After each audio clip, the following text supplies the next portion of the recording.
Well, some news now from the country's hottest real estate market. The Premier of British Columbia came out swinging on the subject of so-called shadow flipping. It's technical, but basically it allows properties to be flipped multiple times before the sale is even finalized.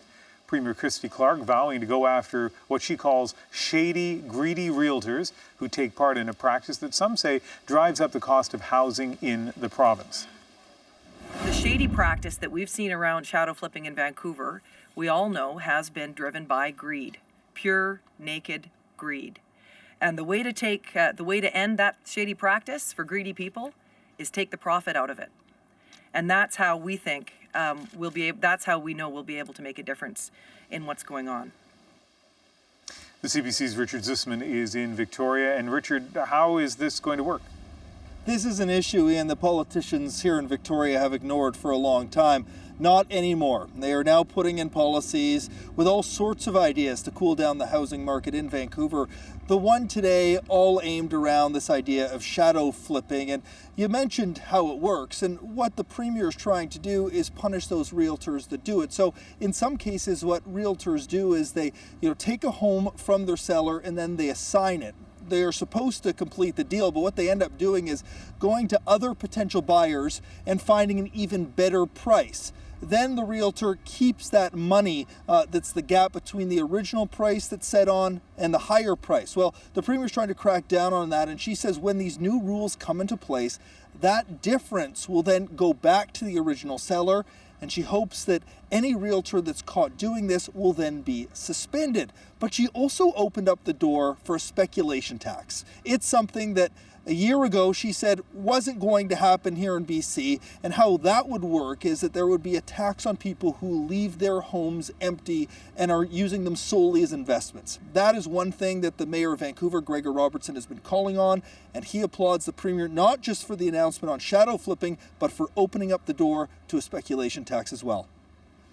I'm happy to see that the Premier's talked about taking action on a speculation tax as well, because those two are obviously connected and driving the real estate market up and inflating the values with speculation and flipping. So hopefully we see some action on that soon. Also looking forward to action on the empty homes issue and getting some of the 10,000 plus homes in Vancouver occupied and available for rental.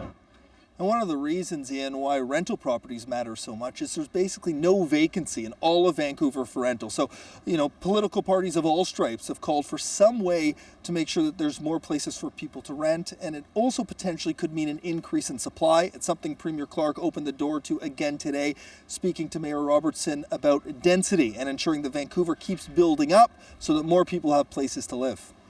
As you know, Richard, the vacancy rate is so low, prices are so high in Vancouver, people are looking for scapegoats, for a cause, for a reason. You look at these changes today, what kind of impact will they end up having on that superheated market in Vancouver? Very little, but this is just called a first step from the Premier. And I think that the idea of shadow flipping is one that has daunted the government since it came out about a month ago or was exposed. But there's still a lot of pressure to do more. And the NDP, led by John Horgan, says, this government still just isn't doing enough on this issue. My concern, and the concern of 800 people earlier in the week at a public meeting here in Vancouver, was that nobody's watching the henhouse other than the foxes. If we're going to reduce shadow flipping, you can't just rely on self-regulation, because that hasn't worked to this point in time. We need to make sure that there's enforcement in place, and I heard none of that from the Premier today. And one thing, though, Ian, that's become very clear, and although the election is 14 months away here in BC, this has now very much become the number one issue in this province, and the one we'll hear a lot about until May of 2017. Oh, it feels a long ways away. It's going to be here before you know it. Thank you very much, Richard. CBC's Richard Zussman in Victoria for us this evening.